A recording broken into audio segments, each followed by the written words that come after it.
quisiera darle las gracias en primer lugar en nombre de LIBER, de la AECID, de la Biblioteca Catherine Albert, por acompañarnos esta tarde. Estamos comenzando puntualísimos.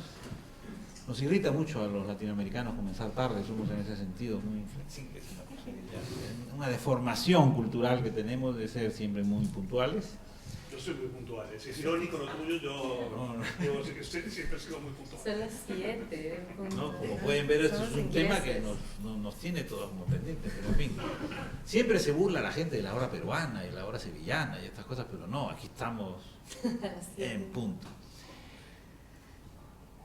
Estamos aquí además en una biblioteca, no hay mejor lugar para venir y hablar de libros y hablar de escritores. Y en lo personal me gustaría decirles que me siento muy afortunado de estar acompañado hoy por dos escritores que no solamente leo, sino que además admiro y encima quiero. Es decir, que son dos personas a quienes conozco desde hace años, que me congratulo de leer los libros que publican, de aprender de ellos, y además tenemos algunos de sus libros atrás para que puedan incluso luego comprar algunos y pedirles una dedicatoria. Yo voy a tratar por lo menos de mostrarles algunos de los más recientes. En el caso de Guadalupe, El matrimonio de los peces rojos, que es un libro de relatos que ganó el premio que convoca la editorial Páginas de Espuma. Ya hablaremos de este libro, pero es probablemente un libro en el que Guadalupe da un salto dentro de los temas que ha tratado siempre en su narrativa. Y en el caso de Rodrigo tenemos aquí la parte inventada en la segunda edición, que es un libro muy ambicioso, un libro muy complejo, y que podamos ahora mismo estar disfrutando de una segunda edición, una segunda tirada. Adelante, La primera edición fue de 25 ejemplares, creo. Es la parte inventada. Es la parte inventada, ¿no? Entonces, tienen estos libros a su disposición, tienen a los autores con ustedes, son autores de novelas, son autores de libros de cuentos. Al mismo tiempo, en más de una ocasión han comentado las obras de otros autores. Rodrigo vive aquí en Barcelona y seguramente han tenido la posibilidad de escucharlo en otros lugares de la ciudad, en otros actos. Guadalupe ha vivido en Barcelona, ahora me parece que se encuentra más bien en México, aunque no deja nunca de moverse por Europa. Y es una escritora que, además de su obra de ficción, pues colabora con otras revistas en las que hay textos suyos que desde la no ficción pues también abordan las obras de otros autores. Creo que también tienen en común, y vamos a empezar a conversar de esta manera en este panel, tienen en común el tener una predilección especial por ciertas literaturas escritas en otras lenguas, de otras tradiciones literarias, en las cuales además los reconozco como verdaderos especialistas. En el caso de Rodrigo, con la literatura en inglés; en el caso de Guadalupe, con la literatura en francés. Y a mí me gustaría, fíjense que dice literatura iberoamericana hoy, pero creo que ese es un buen título que nos reúne, nos convoca, pero lo interesante es hablar de la literatura en general y daremos vueltas sobre lo iberoamericano. Pero me gustaría comenzar preguntándoles por de qué forma estas otras tradiciones literarias, en las que ellos son unos grandes lectores y unos grandes conocedores, ha enriquecido sus poéticas personales, sus escrituras personales. En el caso de Guadalupe, la literatura en francés; en el caso de Rodrigo, la literatura en inglés. Bueno, yo empiezo. Buenas noches, buenas tardes y gracias por haber venido. Gracias a Liber también por la invitación. Y a Fernando. En mi caso, el primer autor que realmente me enganchó y que me hizo disfrutar de la literatura fue como decía Fernando, un escritor que no escribía en español sino en inglés, que se llama Edgar Allan Poe. Y es un autor, bueno, que aunque es muy negro y tiene muchos niveles de significado, en realidad engancha bastante a los jóvenes. Yo, como ustedes pueden ver, nací con digamos, con una característica, un problema, suelen decir. Sí, era un problema, pero en el ojo derecho, y tenía otros problemas en la escuela a causa de eso, porque los niños pues siempre hacen burlas y era como que blanco del bullying. Y de repente, leyendo historias extraordinarias que mi madre me pasó, y yo supongo que sin saber que me iba a enganchar justo por eso, caí en un relato que se llama El corazón delator. Y se trataba de un hombre que compartía casa con un anciano que tenía un ojo ciego, como el mío, y que era un ojo como de pájaro, más pequeño y un poco duro. Entonces el hombre, el narrador, no soportaba ver el ojo del anciano. Le causaba una especie de grima tan fuerte que tuvo que matarlo, ¿no? Y después ya saben todo el problema que viene cuando uno mata a alguien, que hay que esconderlo, tratar de que los demás no se enteren. El narrador todo el tiempo está tratando de convencer al lector de que él era un individuo normal, con una neurosis como cualquier otra, y que no tenían que juzgarlo de manera demasiado severa. Trata de conseguir la complicidad del lector y cuenta la historia de cómo él mismo se va delatando por el miedo que tiene a que lo descubran. Y a mí el relato me fascinó. Me pareció increíble que alguien pudiera contar su grima hacia un ojo que tuviera que ver conmigo. Me parecía que el relato me estaba hablando.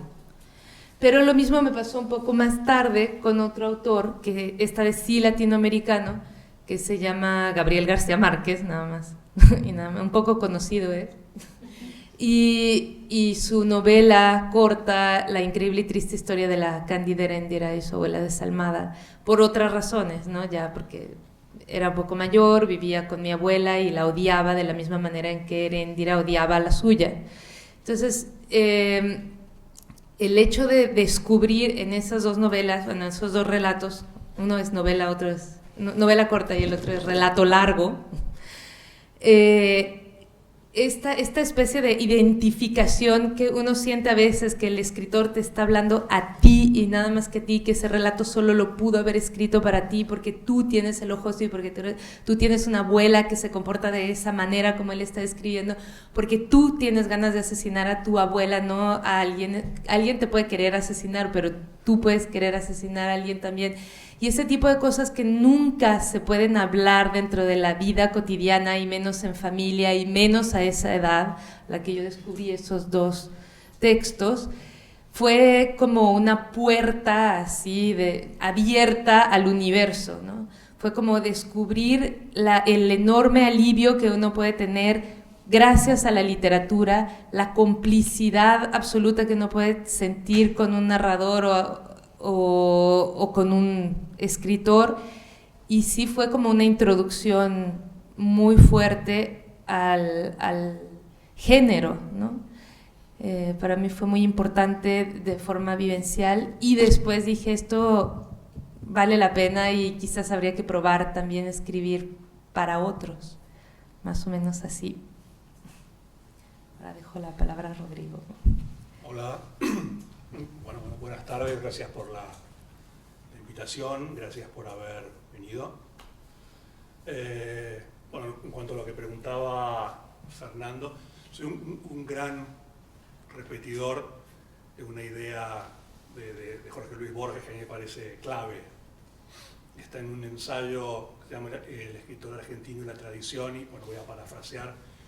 Borges allí termina diciendo algo así como: puesto que tenemos que resignarnos a la fatalidad de ser argentinos, consolémonos pensando que nuestro tema es el universo, ¿no? Que me parece que es una idea muy útil, muy cierta, ¿no? Y me parece que es una idea que es apta no solo para escritores, sino para lectores también. Yo soy de la idea de que los escritores no son más que lectores que acaban escribiendo, ¿no? En ese sentido, la especialización que me atribuía Fernando con la literatura norteamericana o inglesa bien es cierta, es lo que más leo, pero leo todo. Yo, ¿no?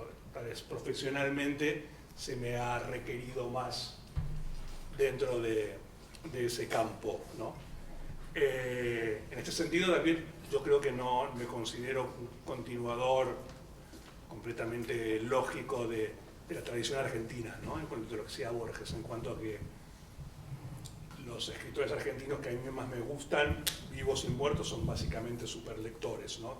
Toda la literatura argentina, o sea, están los cuentos de Borges, de Bioy, las novelas de Cortázar, libros de Piglia, Alan Paul, o sea, casi cualquiera, diría Fogui, Laira. Ahí siempre hay gente leyendo y siempre se están citando escritores, algunos verdaderos, otros inventados para la ocasión, pero hay una fascinación con la idea de la lectura y la escritura, ¿no? Yo también digo siempre que a diferencia de tal vez lo que distingue y lo que hace especial a la literatura argentina en relación a otras literaturas, una de ellas es que, bueno, que el género rey es el cuento, ¿no? Quiero decir, yo no conocí en mi vida como escritor profesional ahora y como lector antes, escuché nunca a un escritor que dijese yo quiero escribir la gran novela argentina, ¿no? A diferencia de lo que ocurre en otros países latinoamericanos, por ejemplo, ¿no? Otra cosa que le distingue mucho también es que en Latinoamérica creo que seguro, pero tal vez incluso a nivel mundial creo que es la única literatura cuyos escritores totémicos y canónicos todos han pasado por el género fantástico. O sea, no hay un pudor al género, no hay un pudor al policial, no hay un pudor al cuento de terror, no hay un pudor con la ciencia ficción, digamos, no, nadie tiene una necesidad. Hay novela política, hay novela testimonial, hay novela realista absoluta, pero a nadie le preocupa demasiado eso. Lo que decía antes era eso, ¿no? Yo siempre digo que la mayoría de las literaturas latinoamericanas para mí me da la impresión de que hunden mucho las raíces en el suelo, ¿no? Que se nutren mucho del lugar donde se escribe y donde transcurre, y que la literatura argentina, por lo contrario, hunde las raíces en la pared, ¿no? Y es la pared donde está la biblioteca, ¿no? Tal vez esto es un mecanismo de defensa, ¿no? La historia argentina es muy tumultuosa, ciclos muy pequeños, muy frenéticos, muy centrífugos, muy feroces. Entonces yo lo recuerdo perfectamente como hijo de padres divorciados y divorcistas en serie, cuando la realidad es muy complicada, uno hunde la cabeza en los libros, ¿no? Es el mejor lugar, es la fuga más económica, más próxima, más sencilla y además más eficiente, ¿no? Voy a tratar de aprovechar las respuestas que me han dado para una repregunta que quizás sea específica para cada uno y luego volvemos a preguntas que sean comunes a ambos, pero Rodrigo se ha referido a la historia argentina y entre sus títulos precisamente hay un libro de cuentos que está en diálogo con esta idea de la historia argentina, de la misma forma en que también tiene otro libro que se encuentra a disposición de ustedes, que es Vidas de Santos, donde en cierta forma también se puede decir que hace un replanteamiento de este concepto de lo santo. Las Vidas de Santos se une a una especie de fórmula latina que es el Flos Santorum y son ejemplos y vidas ejemplares, por lo tanto. Me gustaría que abundaras un poquito, Rodrigo, en esta forma en la que tú comienzas tu vida como narrador, de alguna forma cuestionando, poniendo en solfa estas dos grandes construcciones que son la historia argentina y las vidas, ¿no es cierto?, de santos. Bueno, la idea para eso en realidad es mucho más infantil y al mismo tiempo más rara de por qué eso, ¿no? Yo por una cantidad de cuestiones que tienen que ver con un exilio de niño muy apresurado, tener que salir corriendo de Argentina como cuando al final de la película El submarino amarillo, te acuerdas que los Blue Minis dicen ¿a dónde iremos ahora? Y uno dice Argentina, ¿no? Bueno, llegaron a Argentina finalmente, entonces tuvimos que irnos un montón de gentes y de personas, y yo tuve una vida a partir de todo eso académica muy accidentada por una cuestión de equivalencias, de pérdida de legajos en ministerios de educación, etcétera, etcétera, hasta que un día me cansé y al día de hoy yo para la ley argentina soy semi-analfabeto, ¿no? Que significa que sé leer y escribir pero que no terminé el colegio primario, ¿no? Entonces lo de historia argentina y lo de Vidas de Santos, yo en un momento me metí con la idea de escribir todo un ciclo de libros que fueran el boletín de calificaciones al cual ya no podía acceder, ¿no? Pues hay otro libro mío que se llama Trabajos Manuales, ¿no? Por ejemplo. Falta ciencias naturales, por ejemplo. Bueno, el título de trabajo de la velocidad de las cosas era Ciencias Exactas. Pero me cansé ya del chiste. En un momento dije, esto no es serio, y además dije, si sale un cuarto, ya voy a estar obligado, voy a tener que escribir educación física, por ejemplo, no sé, sería una novela pornográfica, ¿no? Erótica, supongo que educación física podría ser eso. Entonces lo dejé. Pero, no, bueno, lo de historia argentina ahora, desde un punto de vista más serio y además con las certezas que uno alcanza con la perspectiva de los años, ¿no? Porque muchas de las cosas que uno luego dice cuando le hacen preguntas sobre la propia obra son cosas que inventa a posteriori o que tienen que pasar mucho tiempo para que uno lo vea. A veces hay lectores que lo ven clarísimo apenas lo leen y vienen y te lo cuentan y tú dices, es verdad, no, es cierto. Y después uno demora, ¿no? Porque también está pensando en otras cosas o no quiere pensar demasiado desde un punto de vista tan mecánico y tan preciso en lo que hace, en mi caso por lo menos porque me da miedo de descubrir el truco y si descubro el truco para mí mismo ya no tendría gracia hacérmelo, ¿no? Pero con Historia Argentina, tal vez ahora en perspectiva, yo creo que fue la idea de sacarme de encima eso de entrada. O sea, escribir un libro sobre la realidad argentina que se llame Historia Argentina, un libro asquerosamente argentino, un libro que no puede ser más argentino, y luego dedicarme a otras cosas, ¿no? Cosa que hice. Con un pequeño ritornello, con una novela que se llama Esperanto, que yo siempre digo que Historia Argentina es como si fuera una colección de singles y Esperanto es el álbum conceptual, ¿no? Y eso es todo lo que tengo para darle a mi país por el momento.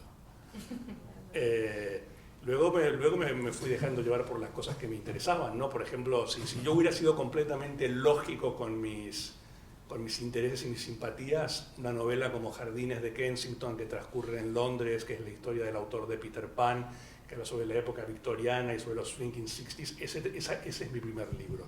O ese debería haber sido mi primer libro si hubiera sido realmente consecuente con mis pasiones, ¿no? Pero también yo con el tiempo descubrí que uno tiene que, tal vez, por lo menos en mi caso, no me funciona tanto sentarme a escribir sobre lo que me apasiona, sino irme apasionando a medida que voy escribiendo el libro, ¿no?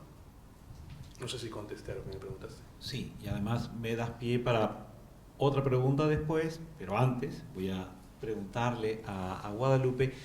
La presentación de Guadalupe, cuando nos habla de su infancia y algunos episodios del colegio, yo la he oído en otras ocasiones también en la voz de Guadalupe, y es una historia que verdaderamente nos ilumina muchas partes de su escritura. Mi deseo secreto era ir tratando de tirar del hilo de ciertos temas para que más tarde nos la contara, pero ya de entrada ella nos ha hablado de esto. Y por lo tanto a mí me gustaría, Guadalupe, preguntarte, tú haces un trabajo que estoy seguro que lo vas a poder explicar muy bien, pero es el cuerpo como texto. El cuerpo como texto en tus cuentos, el cuerpo como texto en una novela, el cuerpo como texto incluso a la hora de hablarnos de esto es el cuerpo como texto. Y me encantaría que pudieses explicarnos precisamente porque Rodrigo ha hecho esta distinción entre cómo lo miran a uno desde un mundo académico, los críticos, etcétera, y luego cómo uno personalmente como autor es capaz de explicar lo que está escribiendo. Entonces, ahora que en el mundo hay en el mundo académico hay tantos trabajos sobre narrativas del cuerpo y cosas por el estilo, en la escritura de género, etcétera, A mí me parece que tú haces una reivindicación muy literaria de todo esto y me encantaría que compartieras con nosotros una reflexión acerca de cómo es que abordas literariamente el cuerpo como texto en tus libros. Bueno, no fue nada deliberado, la verdad. Creo que así como Rodrigo tenía cuentas pendientes con la escolaridad y con el asunto del exilio, uno siempre tiene cosas que necesita entender. Yo siempre me llevé mal con mi cuerpo y no lo entendía del todo y sentía una necesidad de, pues, de encarnarlo de alguna manera, ¿no? O sea, soy alguien como muy mental. Así como dicen que los japoneses no pueden saber si les gustaron las vacaciones hasta que miran las fotografías de su viaje, yo si no pienso mis emociones no puedo saber qué es lo que estoy sintiendo, ¿no? O sea, durante mucho tiempo me decían, ¿pero qué sientes? Y yo decía, siento que es injusto porque bla, bla, no, pero tristeza, enojo, etc. Entonces me costaba mucho trabajo regresar al cuerpo. Y por eso hay la novela que publiqué más recientemente antes de este libro de cuentos, se llama El cuerpo en que nací, inspirado en un poema de Allen Ginsberg que dice, sí, siempre quise eso, es lo que siempre quise volver al cuerpo en que nací. Entonces es esta idea de regresar de no sé qué especie de topos uranos en el que uno se va justamente para no sentir al envoltorio, ¿no? Que es justamente lo que nos hace, pues, poder disfrutar del mundo y poderlo palpar y poder saber qué es lo que está sucediendo a nuestro alrededor y convivir con los otros, pero también el que nos hace sufrir muchas veces, ¿no? Entonces, pues yo creo que de esa manera, como uno va tratando de resolver los problemas que ha tenido a lo largo de la vida, el cuerpo aparece y aparece como algo que hay que comprender. Y como les decía, mi comprensión es sobre todo racional, entonces trato de escribir acerca de él, verlo como justamente como un papel en el que se puede escribir.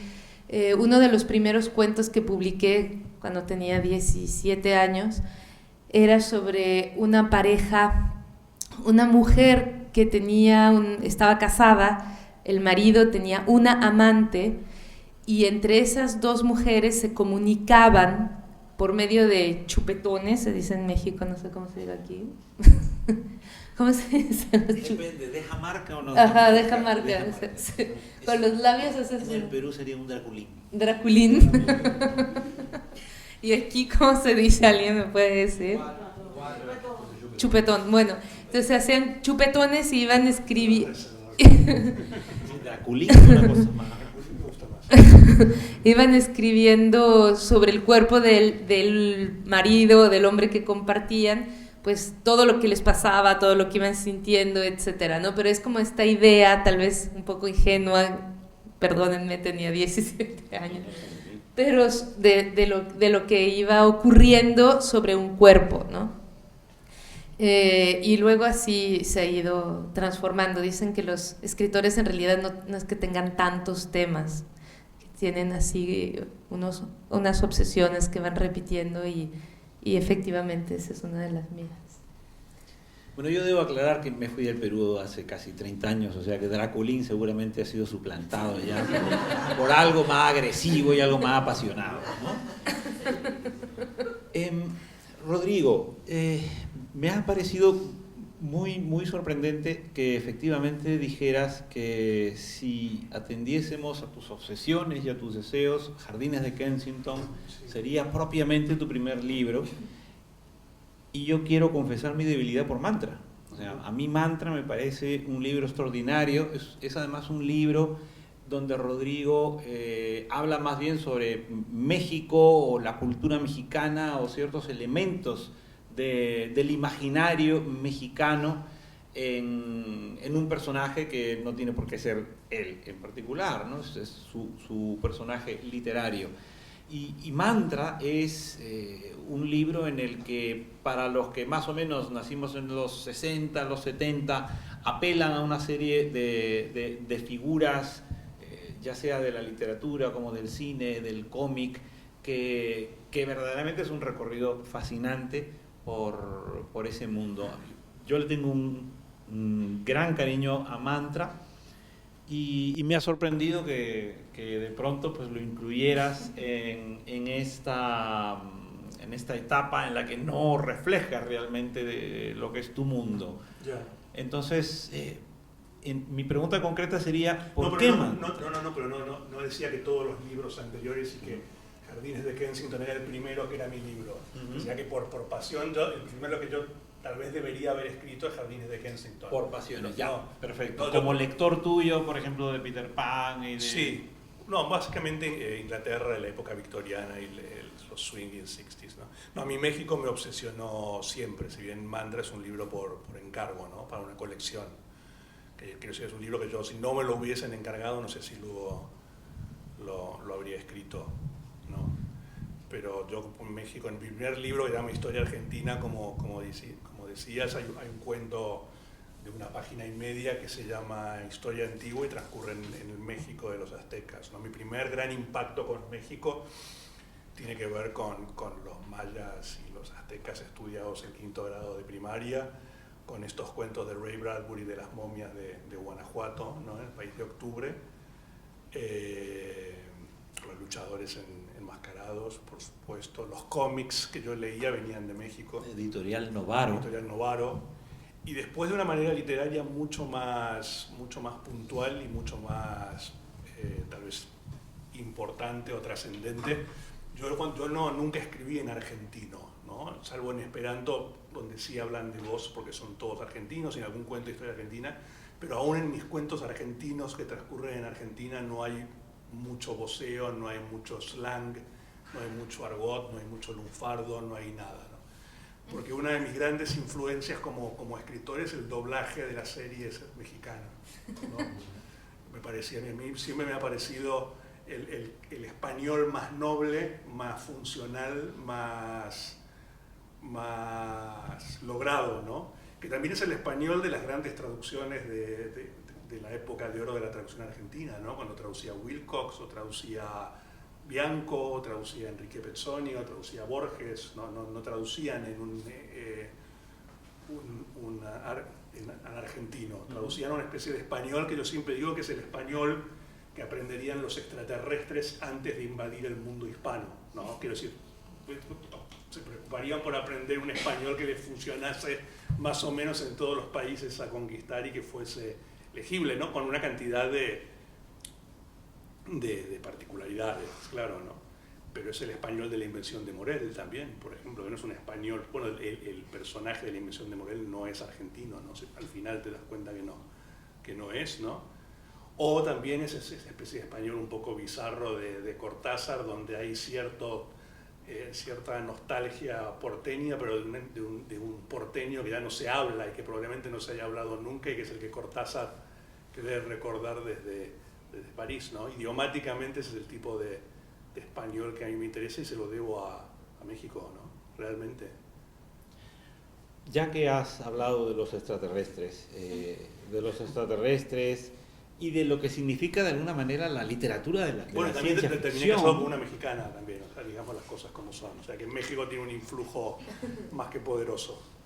Bueno, como has mencionado, el mundo de la ciencia ficción, sí. De esta ensoñación que además es una ensoñación casi localizable en ciertos años de la vida de uno, me gustaría que también nos dijeras lo importante que fue en tu imaginario, pues esa literatura de ciencia ficción que yo la veo en el fondo del cielo, que hay muchas partes de este libro, la parte inventada en la que el narrador empieza a hacerse preguntas vinculadas a algo parecido a lo que acabas de decir. Sí. ¿Qué español tendrían que aprender los extraterrestres del día que nos invadan? Entonces, sí. No, bueno, ciencia ficción, todos mis libros de historia argentina ya tienen toques de ciencia ficción, ¿no? En el final de Historia Argentina te das cuenta que todo está siendo narrado por el último escritor argentino preservado por una fundación, porque estalló una epidemia que aniquiló a todos los escritores y solo sobrevivió un argentino porque tenía ciertos anticuerpos que no tenían los otros. Y a mí me gusta, a mí es un género que me encanta. Me gustan mucho los escritores de ciencia ficción y me gustan mucho los escritores que ocasionalmente hacen ciencia ficción, ¿no?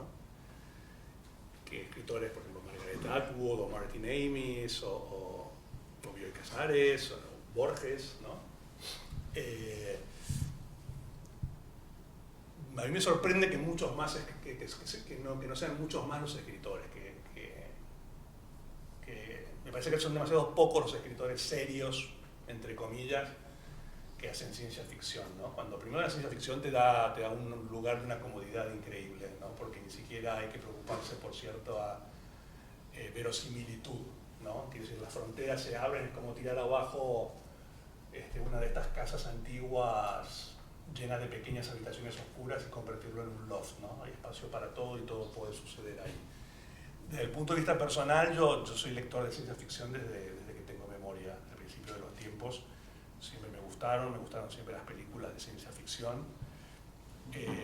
Mi madre, cuando se divorcia por primera vez de mi padre, mi madre y mi padre se separaron 8 veces entre ellos, con parejas sucesivas en el medio, ¿no? O sea, el divorcio de mis padres duró desde que yo tenía 1 año y medio hasta los 12 años. Entregas, folletinesco, ¿no? Entonces, la primera persona con la que vivió mi madre luego de separarse de mi padre fue con Francisco Porrúa, con el editor Paco Porrúa, que es, bueno, además de ser el editor de 100 años de soledad y de Rayuela, es el hombre que creó la colección Minotauro, ¿no? Que probablemente sea la colección más grande de todos los tiempos en español y casi me parece que en cualquier idioma, ¿no? En lo que hace la ciencia ficción. Entonces yo tenía todos esos libros gratis, todo el tiempo. Y no es algo que me impusieron, sino que me encantaba. Y me encantaba tenerlos gratis y tenerlo antes de que saliesen y de que estuviesen en las librerías. Yo todavía pertenezco a una generación que en el colegio primario se leía muchísimo, te hacían leer mucho, te hacían escribir mucho. Yo me acuerdo llegando a mi colegio primario, 4º grado de primaria o 5º grado de primaria, con el nuevo libro de Ray Bradbury, que todavía no estaba en librerías, y que mis amigos tuviesen envidia de eso, ¿no? Creo que no sucede más. Sí, que un niño le tenga envidia a otro porque tiene un libro que no ha salido es una cosa ya de ciencia ficción. Porque uno va con el iPhone 6 y lo comprende, pero en fin. Ciencia antigua, ficción. Pero siempre me ha gustado. Y todos mis libros tienen todo permanentemente guiños a la ciencia ficción. En este último, el escritor se autocentrifuga en un momento en un acelerador de partículas y se convierte en una especie de deidad, no sé qué cosa. Y varios me acercaron y dijeron, qué bueno, porque simbólicamente, lo dije, digo, simbólicamente nada, es ciencia ficción, a mí me encanta la ciencia ficción, no simboliza nada, no es la realidad simbolizando algo, es algo que a mí me interesa que pase en mis libros, ¿no? Y yo te he leído, no solamente a ti, sino que he leído sobre ti hablando de Philip Dick. Sí. Y entonces, en ese sentido, pues El Fondo del Cielo es también un libro importantísimo dentro de tus obsesiones. Bueno, El Fondo del Cielo es básicamente yo dando las gracias compulsivamente a La Invención de Morel, a Matadero 5 de Kurt Vonnegut, que es otro de mis libros primarios, primales, para siempre. Philip Dick, Ballard, una cantidad, fundamentalmente también a la serie de televisión de Twilight Zone, que no sé cómo se proyectó. La Dimensión Desconocida. La Dimensión Desconocida de Rod Serling, que para mí, siempre digo que para mí es a la gente que va, que dice, oye, ¿tienes algún taller literario para recomendarme o algo? Le digo, mira, cómprate la caja con las 6 temporadas de La Dimensión Desconocida y ahí está absolutamente todo, no hay nada más que aprender en cuanto a cómo se planta una historia, cómo se dosifica el tiempo. Después rompes con todo eso, ¿no? Pues son estructuras muy clásicas, cuentos y tramas que entran en 20 minutos, pero a nivel de aprender, digamos, los rudimentos de cómo escribir, me parece que no hay nada mejor que eso. Fíjense que Rodrigo, cuando nos habla de la ciencia ficción, nos predispone a pensar en un mundo sin límites, en espacio, y cuando digo espacio no me estoy refiriendo al espacio exterior, pero sí a un espacio como ilimitado. Y yo ahora le preguntaría a Guadalupe si no estaría de acuerdo en que a mí me parece que ese mundo infinito, ese espacio sin límites, esas posibilidades tan sorprendentes que puede esconder una realidad, tú las sitúas en el interior de los individuos.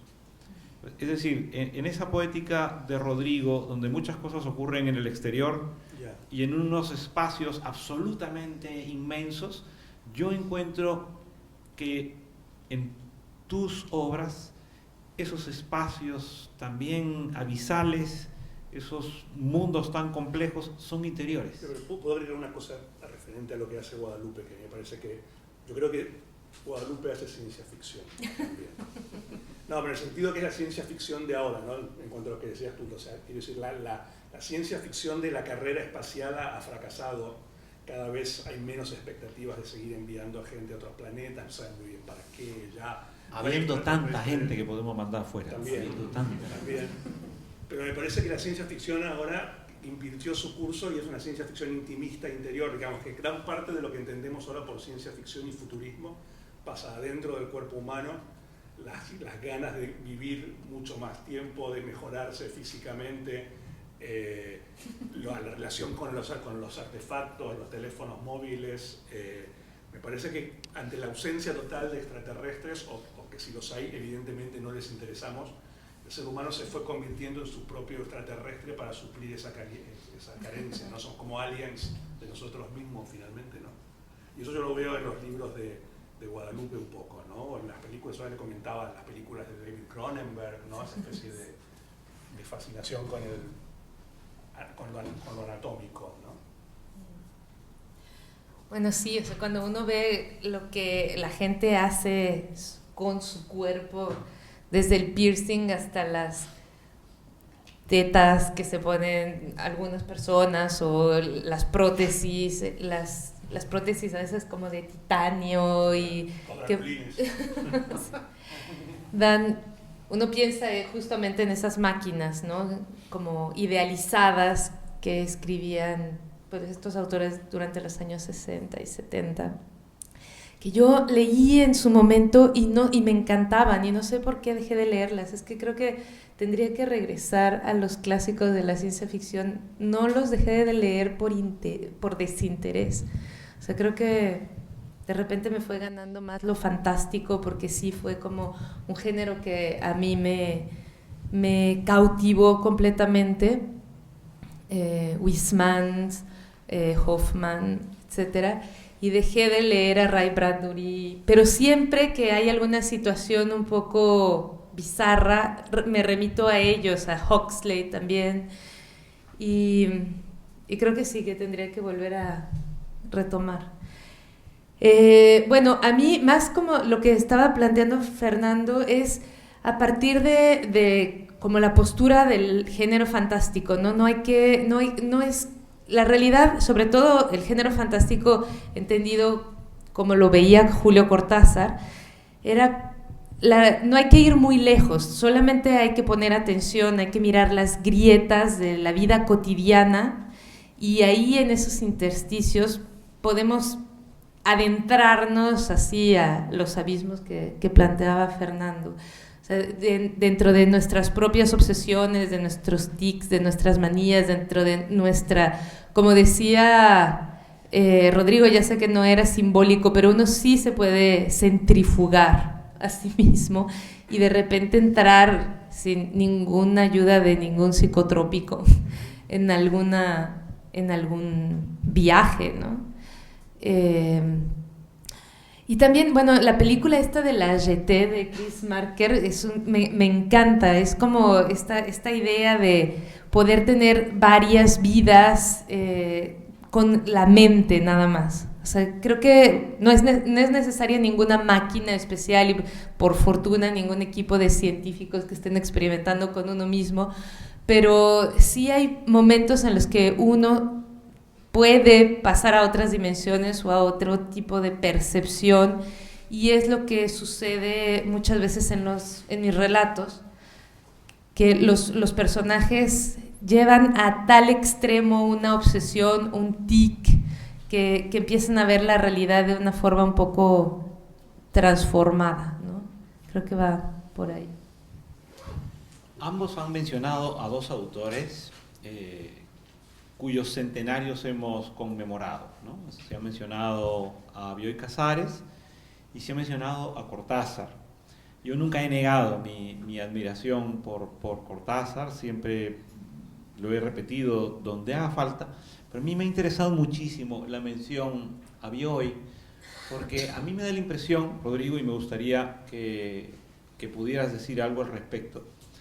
A mí me parece que Bioy es como si estuviera cada vez más joven, que es un autor a quienes los años que han transcurrido no le pesan, sino lo van aligerando, y La invención de Morel es un libro fresquísimo, y sí, otros libros de Bioy se leen ahora como libros muy modernos. Sí. ¿Qué me podrías compartirnos sobre esto? Bueno, Bioy es lo decía hace un rato, a mí me parece que es mejor que Borges, ¿no? Y decir esto me ha traído muchos problemas. Porque parecería que es como que uno dijera que Watson es mejor personaje que Sherlock Holmes, o que Robin es más inteligente que Batman, ¿no? Pero a mí me parece mejor, me parece un escritor más completo, me parece un escritor con más mundo y con más mundos, las dos cosas, ¿no? Cuando quiero decir con más mundo, quiero decir que la experiencia amorosa y sentimental en Bioy, que está en casi todos sus textos, en Borges es muy difícil encontrarla, es como un robot, ¿no? A mí siempre digo, para mí Borges es un poco como el tripulante robot de Alien, ¿no? Y Bioy es más como Ripley, es como Sigourney Weaver, ¿no? Con todo lo que eso significa.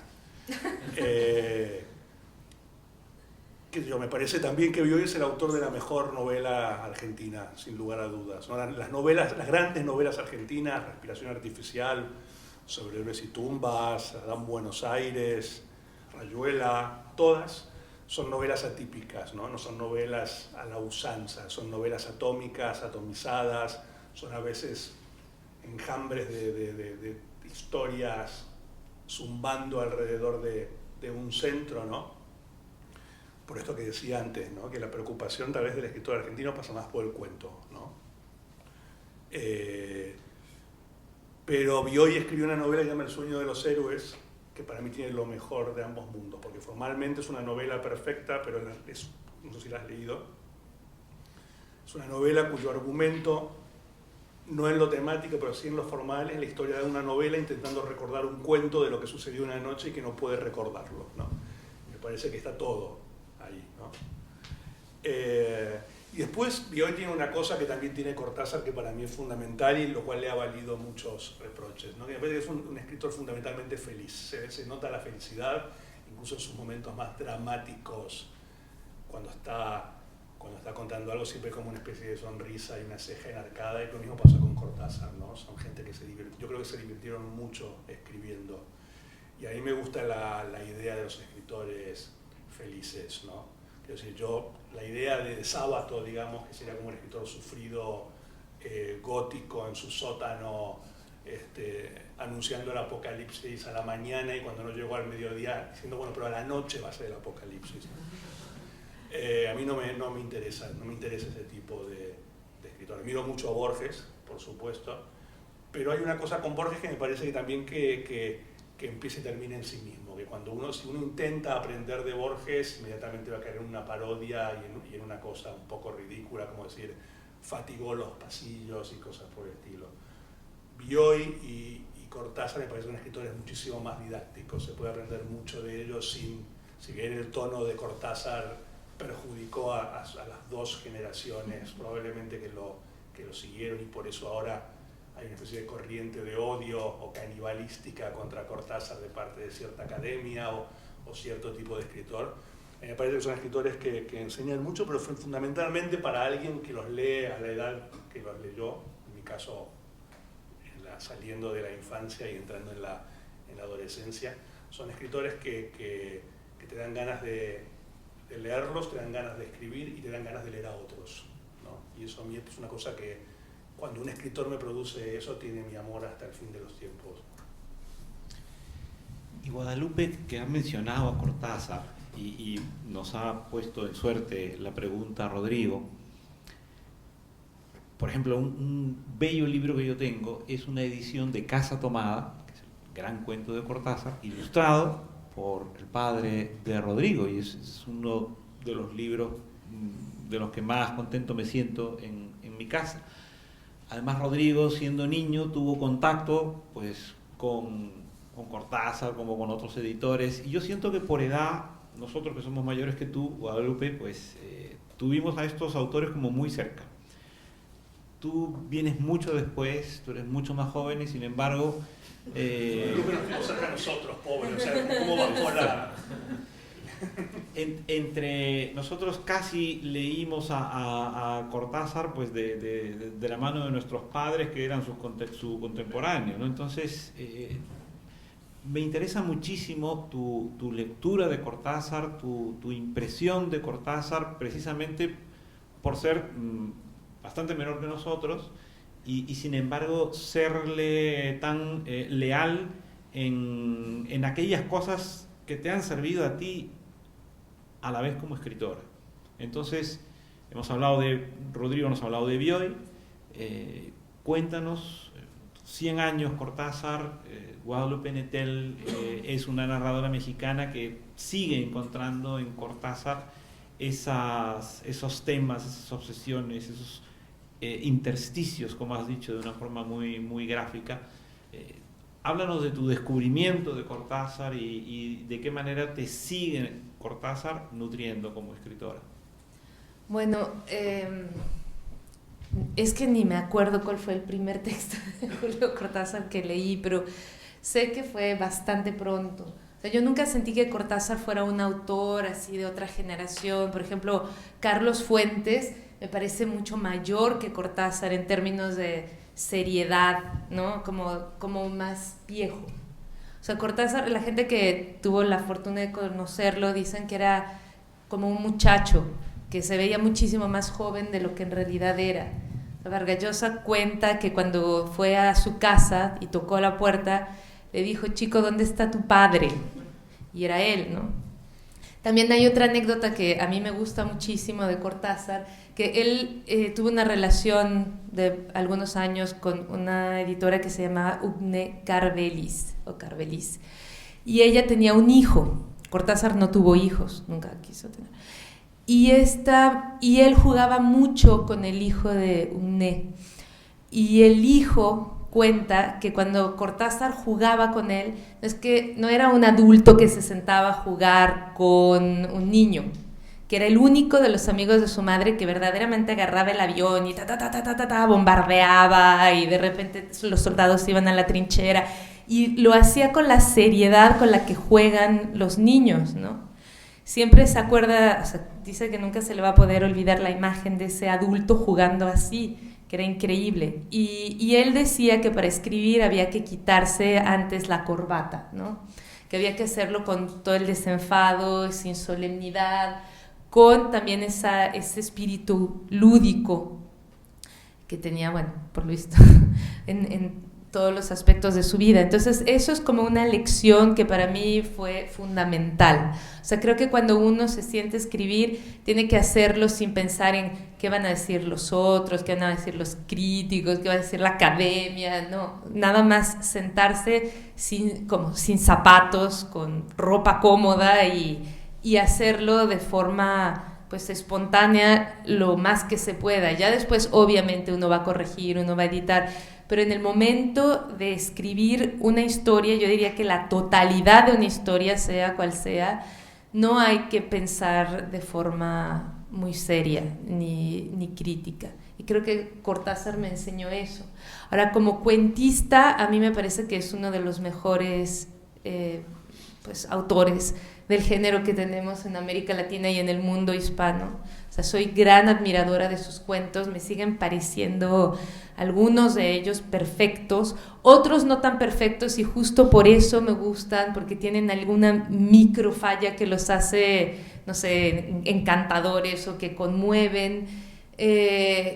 También, bueno, ahora, es que no entiendo por qué la gente de repente se quiere ensañar, ¿no? O sea, de repente fue un autor, no fue ni siquiera un hombre tan como justo, no era un autor solemne, porque sí entiendo que uno se quiere ensañar con autores como Carlos Fuentes, Octavio Paz, que de repente significan demasiadas cosas o que son institucionales. Cortázar no era institucional. Sí, pero yo creo que, ¿puedo decir algo? Sí, claro. Que justamente eso es lo que perturba y lo que irrita a mucha gente. Bueno, primero, además me parece que es el mejor poster boy de la literatura latinoamericana. O sea, las fotos de Sara Facio en París de Cortázar, que yo después uno lo ve a Vargas Llosa o a Carlos Fuentes o a García Márquez, parecen o galanes de telenovelas malas o conductores de autobuses. Digamos, Cortázar es... Cantante de bolero. Cortázar es, mira, consígueme un tipo con cara de escritor para fotografiarlo en París y que le quede bien un cigarrillo, que además no está encendido porque no fumaba, ¿no? Es decir, cualquiera chica adolescente tendría un póster de Cortázar en su cuarto hoy. De Carlos Fuentes creo que no. Y después me parece que lo que hace a la cierta animosidad que pueda tenerle el cierto establishment argentino, me parece que Cortázar hizo realidad muchas fantasías, ¿no? del escritor argentino. Se fue a vivir a París, volvió muy esporádicamente, escribía desde ahí. Después se las arregló para que sucesivas generaciones lo fueran adoptando como escritor iniciático, totémico, y que Rayuela siga enamorando hoy a gente que cuando se publicó la novela sus padres no habían nacido, no es que no habían nacido ellos, ¿no? Me parece que eso molesta un poco, ¿no? En el libro que es un libro genial que se llama Borges, el que escribió Bioy Casares, aparecen Bioy Casares y Borges hablando muy mal de Cortázar en privado. Ellos hablaban muy bien en público. Pero bueno, en ese libro, ustedes no sé si lo leyeron, o sea, Borges y Bioy son como estos dos viejos del show de los Muppets que están como en el balcón, ¿no? Riéndose así como de todo el mundo, y dicen una cosa todo el tiempo que es tremenda, ¿no? Que a mí me causa mucha gracia porque uno me los imagina, ¿no? Dice, Borges, Bioy dice una cosa como así, sí, bueno, el problema con Cortázar es que se le ocurrían los cuentos y corría a escribirlos. Y Borges dice, no, los redactaba. Sí, entonces dice, sí, eso, los redactaba. Y Borges dice una cosa terrible, y dice, sí, y los hacía redactar por otro escritor que curiosamente era el mismo, que es una idea como una maldad ya podrida realmente, ¿no? Pero el poder de Cortázar es eso, ¿no? Que además plantea el que se fue, el que hizo la suya, el que no estuvo ligado en realidad ni al boom ni a ninguna generación argentina, porque el boom es como una figura extraterrestre, ¿no? Entonces me parece que son los escritores, como todos sabemos, son mala gente, ¿no? Y son incluidos nosotros. No me incluyo, pero muy egocéntricos y muy envidiosos y bueno, también tenía esto que decía Guadalupe, ¿no? Que tenía esta rara enfermedad que no envejecía, ¿no? O sea, que también salvo a... Eso sí da envidia. Eso da envidia, supongo, ¿no? ¿Qué sé yo? No, bueno, pero también una cosa que sí se le podría reprochar a estas alturas quizás era como su fanatismo político, ¿no? O sea que sí, ahora, bueno, yo me enteré no hace mucho de lo mala onda que fue con Manuel Puig y cómo impidió que publicaran Boquitas Pintadas, era, ¿no? No sé, no sabía que había tenido problemas. No, Pero sí. no solamente Era Julio muy Cortázar, ingenuo. también Vargas Llosa tuvo hacia Manuel Puig actitudes desplantes o menosprecios. O sea, había cosas de Manuel Puig que no las entendieron algunos contemporáneos, ¿no?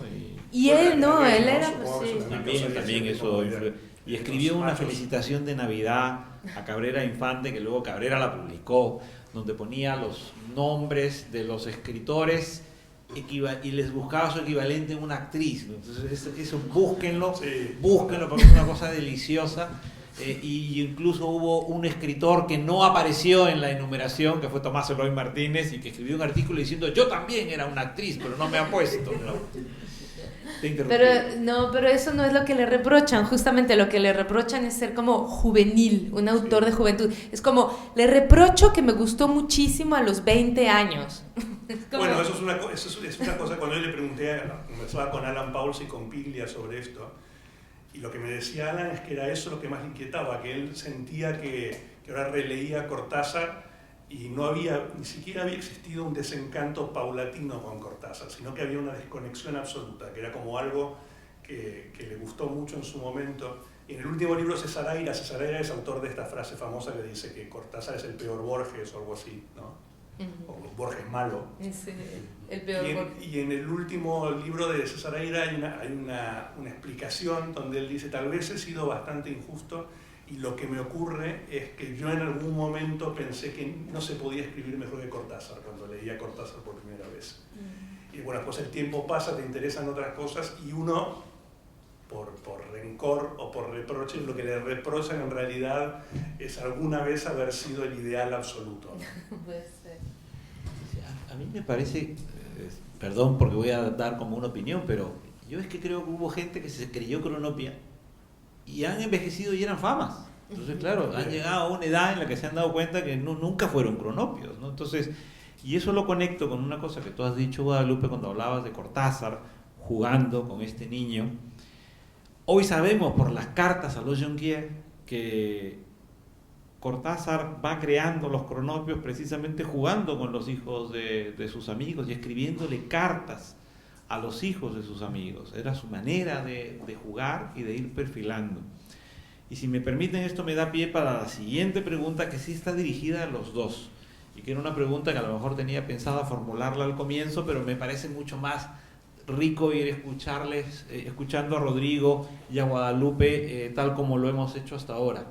Pero creo que ese mundo familiar, el mundo familiar de los escritores, asoma siempre en las obras, asoma incluso hasta cuando uno no la tiene, ¿no? Como en el caso de Cortázar. Y yo noto que en ustedes dos aparece siempre el mundo familiar de una forma muy manifiesta, Guadalupe, contigo, porque eso prácticamente desde tus primeros libros, ese mundo familiar está presente en tus cuentos. Rodrigo, cuando nos ha empezado a hablar, directamente ha hablado, pues se ha referido a las separaciones, etcétera, pero en la parte inventada y en jardines y también en el fondo del cielo, ya están los niños corriendo, como me imagino corren los niños por las casas. Y yo siento que esa presencia, en algunos casos muy manifiesta como tema, en otras como un rumor en la lectura, es algo que a la vez yo le doy una importancia muy grande a las menciones en Rodrigo, en la parte inventada y en sus libros anteriores, y también en tu caso, Guadalupe, que además has viajado con tus niños y te están acompañando, ¿no? Entonces yo sí quisiera preguntarles, frente a esta idea muy extendida de que el escritor debe ser pues una suerte de misántropo, de monje, de ser antisocial, pero el escritor también puede ser un individuo familiar y al mismo tiempo disfrutar de esa condición y eso enriquecer la escritura y enriquecer la lectura. Sí.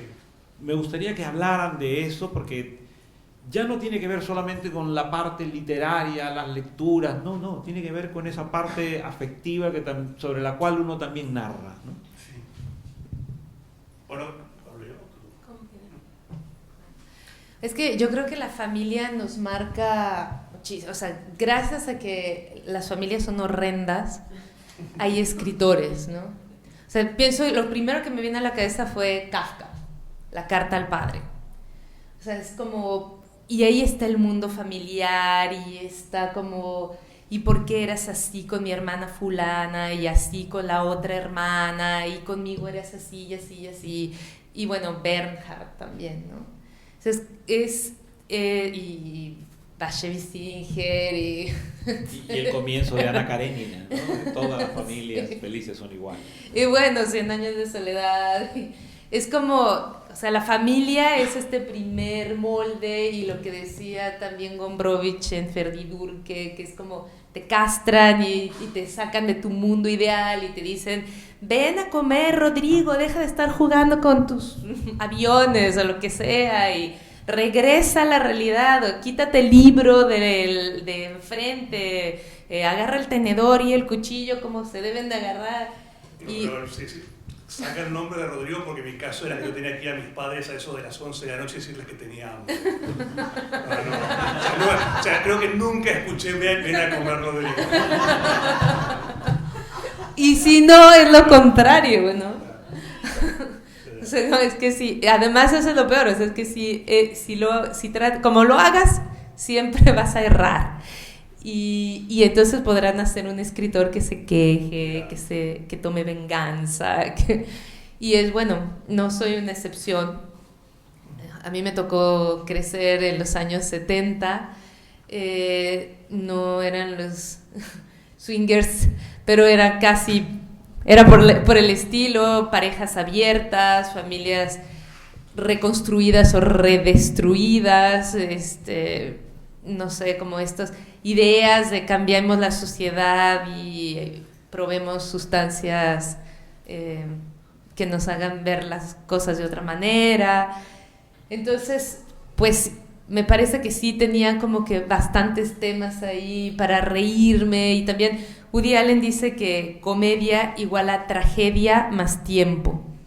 Y la verdad es que cuando hablo de estas cosas que me atormentaban en su momento, a los 10, 11 años, ahora a la distancia, me puedo reír de ellas y me provoca mucho placer. Entonces disfruto escribiendo acerca de eso, no es que me lo haya propuesto como un plan así predeterminado. Ya. Bueno, en lo personal todos los críticos coinciden que mi gran tema es la infancia siempre, ¿no? Yo creo que sí, la infancia está en todos mis libros. Creo que como dijeron tanto Scott Fitzgerald como James Matthew Barry, todo lo importante te ocurre hasta los 12 años, te queda como una especie de regalo final que es la experiencia sexual. Pero ahora creo que debutan como a los 12 años también, así que no hay mucho por delante. Y yo también sí tuve, mi infancia fue una infancia de hijo de padres de una inteligencia porteña, muy creativa, muy nutricia, muy divertida en un sentido y en otro lado catastrófica, ¿no? Yo me acuerdo perfectamente de mis padres llevándome a fiestas de ellos, ya vestido con el maletín del colegio y con el delantal para que me fuese directamente de la fiesta yo al colegio, digamos, porque ellos me iban a volver a la casa, ¿no? Y a mí me encantaba eso, mis amigos me tenían muchísima envidia, ¿no? Yo de tanto en tanto miraba a sus padres abogados y médicos con una cierta curiosidad de decir, ¿cómo será esto, no? Realmente. Pero no me puedo quejar y la pasé muy bien. Y también yo creo que la pasé muy bien y sobreviví y lo viví con cierta gracia, porque yo ya quería ser escritor desde que tengo memoria. Nunca hubo un plan B, nunca quise jugar en la selección, ni ser el presidente, ni bombero, ni Superman, ni nada que se le parezca.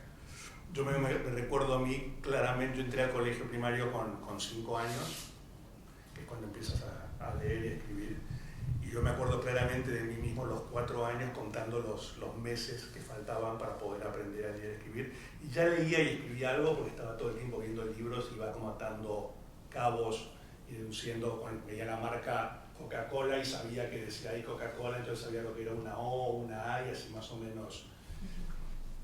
Para las matemáticas fue siempre un desastre, para que no piensen que soy una especie de niño prodigio ni nada. Las matemáticas al día de hoy no sé. Incluso mi gran momento de crisis con las matemáticas fue cuando empezamos a estudiar decimales y pusieron una coma y yo dije, pero ¿cómo una coma? Las comas pertenecen al mundo de las letras, no me vengan con comas aquí. Y ahí yo bajé la persiana y dije, vaya, no me interesa más. Y así me fue. Pero quiero decir, nunca hubo un plan B. Entonces también mi infancia creo que no es una infancia de escritor, sino es una infancia ya contemplada por alguien que quiere ser escritor y que en los momentos más oscuros incluso piensa, esto podría servir de aquí a unos años para algo, ¿no? La experiencia que yo cuento de mi secuestro tipo hermanos Marx en el último relato de Historia Argentina, esto me sucedió a los 10 años, y Historia Argentina se publicó a los 27, pero yo supe durante todos esos años que eventualmente iba, desde los 10 años, del día que me estaba ocurriendo, que por fin me estaba ocurriendo algo y podía llegar eventualmente a ser un buen cuento, ¿no? Por eso también me fascinan tanto los personajes como los personajes escritores, o los escritores como personajes. Escritores en personas ya no me fascinan tanto, ¿no?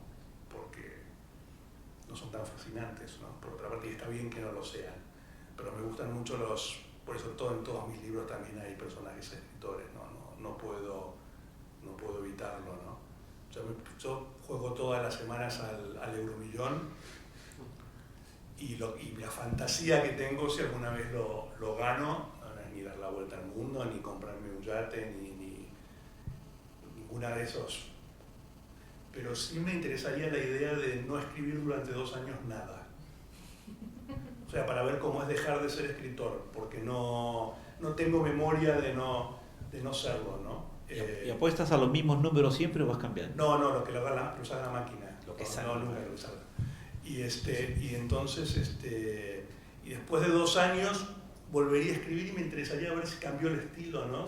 Como cuando alguien sale de un coma y tiene que aprender a mover los músculos de vuelta, a ver si cambió algo, si mejoré, si empeoré, ¿no? Hay una frase a mí de Ringo Starr que me gusta mucho. En un momento le preguntan a Ringo Starr en una entrevista, le preguntan, bueno, ¿y cómo es ser un Beatle? Y Ringo Starr dice, ¿cómo es no serlo? Entonces, y se va a morir siendo un Beatle, ¿no? Por más que lleve mucha más vida vivida como persona que como Beatle, ¿no? Y a mí me pasa un poco eso, quiero decir, si mañana se prohibiese la existencia de escritores porque se los consideran peligrosos para el presupuesto nacional o para la salud pública, yo no podría hacer otra cosa, no sabría qué hacer.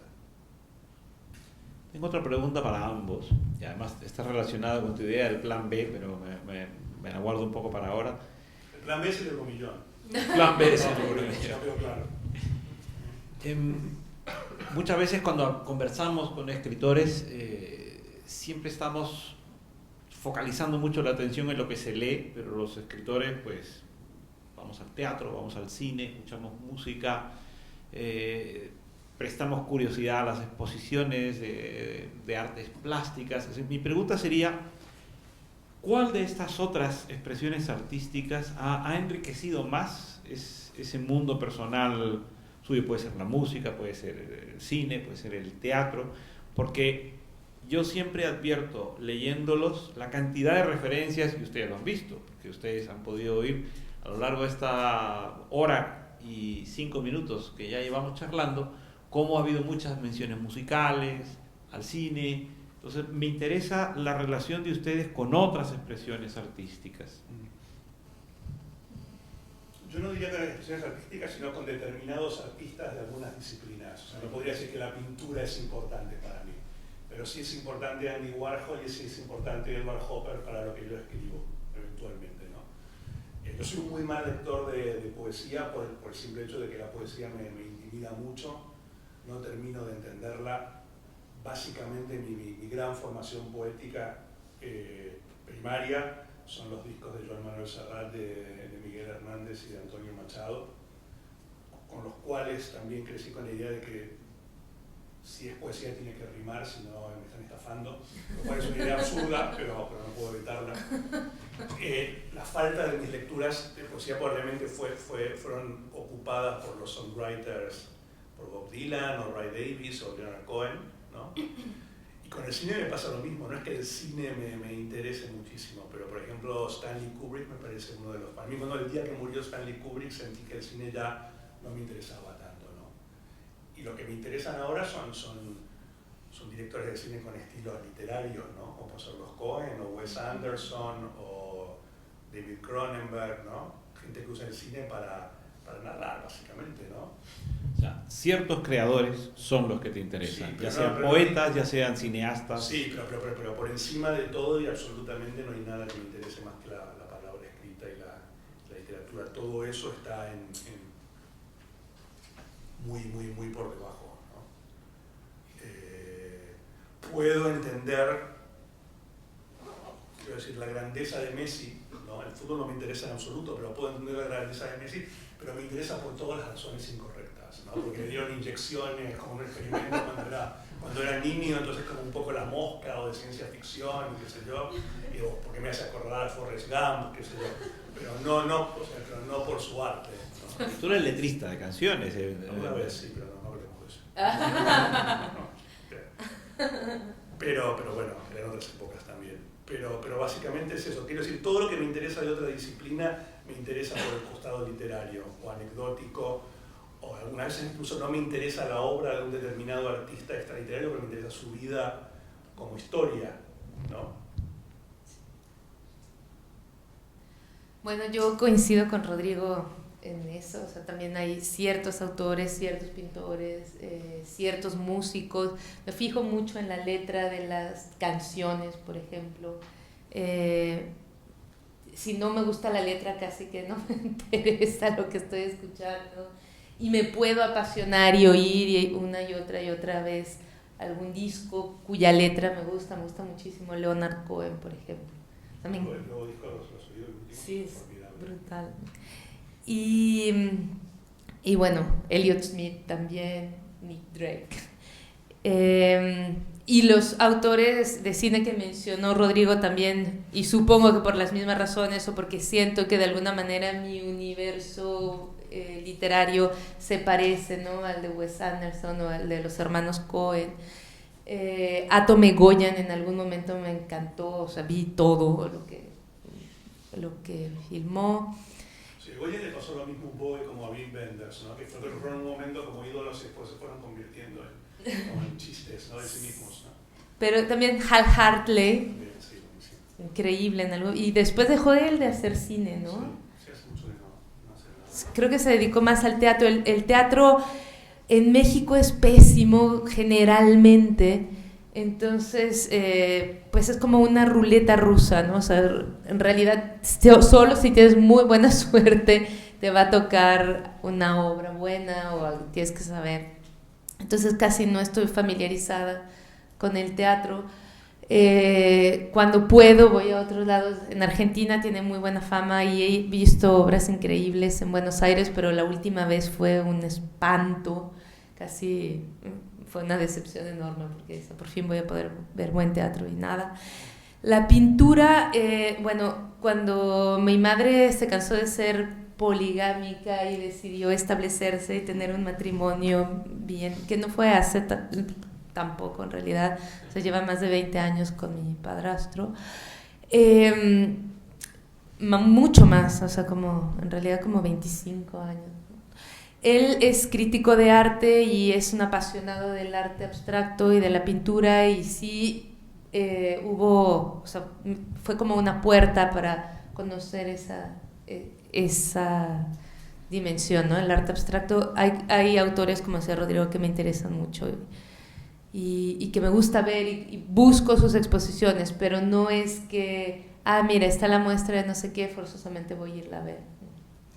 Y después hay otra cosa cuando decías que son cuestiones también de la propia vida, ¿no? Yo he sido un padre bastante tardío y a mí la infancia de mi hijo como eco, o despertando el eco de mi propia infancia sobre la infancia de él, para mí ha sido increíblemente vigorizante, ¿no? Yo creo que soy un poco un padre cortasariano en el sentido de que hago estas cosas bueno, mi hijo a veces tiene 8 años, me prohíbe entrar a jugueterías, ¿no? Él, a mí.